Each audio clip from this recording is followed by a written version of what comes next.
Jika Anda adalah seseorang yang berusia 30 tahun atau lebih seperti saya, dan Anda sedang membangun sebuah channel YouTube, mungkin channel Anda ini sekarang belum mendapatkan penghasilan AdSense, belum dimonetisasi oleh YouTube. Saya memberikan sebuah saran bagi Anda bahwa sebaiknya Anda jangan terlalu berfokus pada penghasilan AdSense atau jangan terlalu berambisi untuk cepat-cepat dimonetisasi.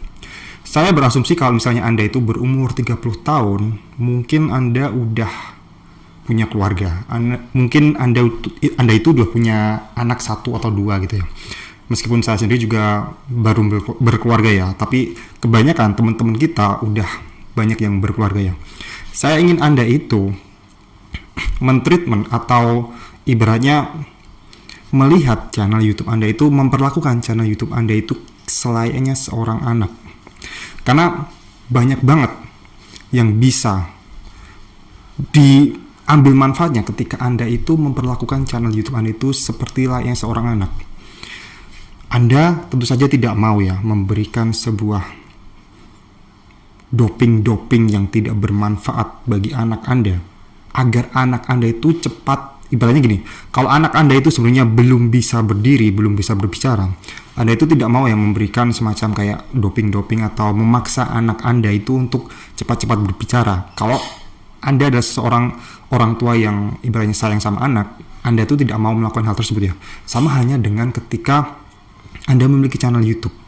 Ketika channel YouTube Anda itu katakanlah memang belum waktunya dimonetisasi, belum saatnya layak untuk mendapatkan penghasilan AdSense, saya pikir Anda itu tidak usah terlalu memaksakan. Dalam artian, jadi beli follower, jadi beli subscriber, jadi beli jam tayang. Karena saya sendiri juga punya pengalaman seperti itu ya. Dulu saya ketika membangun sebuah channel YouTube ini, channel YouTube yang ini, saya tuh punya kayak layaknya teman seperjuangan gitu ya. Satu teman seperjuangan yang bisa dibilang kita tuh unda-undi dalam jumlah subscribernya. Saya ingat dulu waktu itu jumlah subscriber saya itu sekitar 800 dan jumlah subscribernya sekitar 900-an. Pokoknya lebih banyak dia dikit lah. Nah, di situ kita tuh sering banget berdiskusi tentang bagaimana konten, meskipun konten kita berbeda ya. Konten dia itu tentang fotografi, sedangkan konten saya itu dulu awalnya pengembangan diri dan mereview buku gitu ya. Tapi mostly kebanyakan kita sering berdiskusi gitu. Nah, kita sempat ada diskusi gini. Wah, bentar lagi kita monetisasi nih. Apa baiknya kita ini ya suntik aja ya bro, soalnya nanggung banget ya ini. Barangkali kalau misalnya kita suntik beli subscriber, beli jam tayang, kita tuh jadi semakin semangat untuk konten gitu loh. Karena memang ya waktu itu subscribernya tuh 900 dan punya saya itu 800, jadi kayak emang kurang dikit gitu loh. Jadi kalau kita mau beli subscriber juga itu harganya nggak terlalu mahal gitu, beli jam tayangnya itu juga nggak terlalu mahal ya, karena kurang dikit lagi.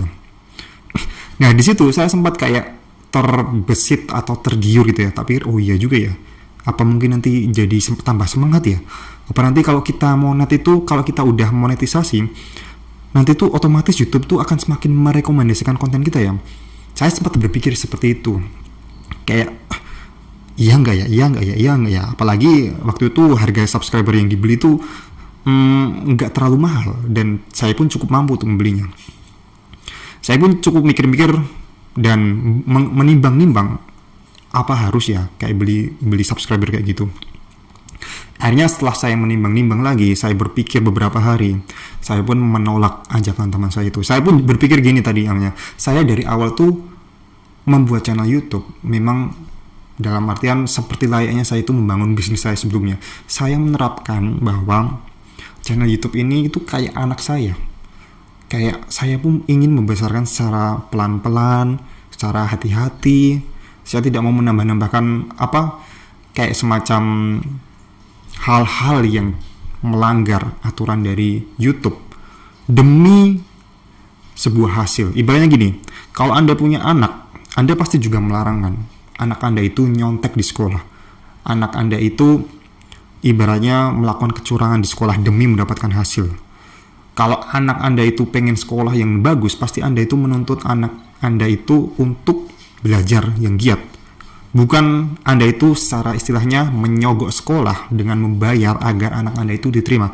Sama halnya dengan ketika Anda itu bikin channel YouTube. Kalau Anda berpikir beli subscriber, beli jam tayang, agar Anda diterima oleh pihak YouTube, agar diterima kerjasama, itu sama halnya dengan Anda itu melakukan kecurangan pada anak Anda. Anda melatih anak Anda itu untuk melakukan hal yang semestinya dia itu belum mampu. Dan kembali lagi ke cerita teman saya tadi ya. Akhirnya dia pun membeli subscriber dan membeli jam tayang. Dan memang dia cepat monet. Saya pun menyusul monetisasi 2 atau 3 bulan gitu ya. Dia pun monet dan dia cukup happy di situ. Yang membedakan adalah ketika dia monet, tadinya kita tuh berpikir kalau udah monet semua hal akan berubah, dia akan menjadi semangat, dia akan menjadi konten-konten, dia akan direkomendasikan oleh YouTube. Tapi tidak semudah itu. Di mana-mana konten yang ibaratnya tidak menarik bagi audiens, mau dia udah monet atau enggak, tetap tidak akan direkomendasikan oleh YouTube. Dan apa yang terjadi, teman saya itu setelah monetisasi dia sempat bikin konten sekitar 2 atau 3 atau 4 gitu ya. Pokoknya nggak sampai 5 lah gitu, saya lupa. Viewsnya cuman kayak nggak sampai 100. Dia pun menyerah. Karena dia udah berpikir, ya ternyata sama aja. Dan yang membedakan dengan saya adalah sampai detik ini saya pun masih terus keep going, terus lanjut. Karena saya terbiasa menikmati proses. Saya terbiasa mendapatkan viewers cuman katakanlah nggak sampai 100. Saya sangat terbiasa. Dan saya terbiasa misalnya katakan channel konten ini akan sepi, saya sudah terbiasa. Yang penting saya bikin konten terus. Saya nggak begitu terlalu mendewakan sebuah hasil. Saya mendewakan sebuah proses. Itu yang membedakan. Dan itu semua berkat filosofi atau punya mindset kalau channel YouTube ini selayaknya, meskipun saya itu belum punya anak, saya selalu berpikir kalau channel YouTube saya ini adalah anak saya. Saya harus hati-hati, bener-bener pelan-pelan.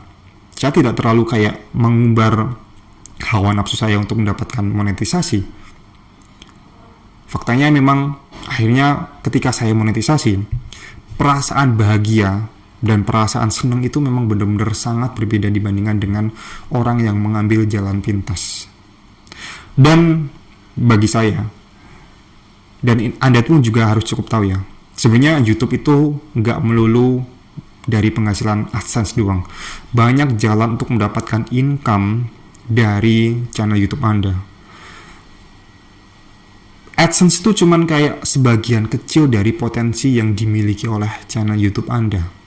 Saya pernah cerita ya, saya sering kali berulang kali cerita oleh teman saya yang seorang agen properti. Dia itu subscribernya cuma 400-an.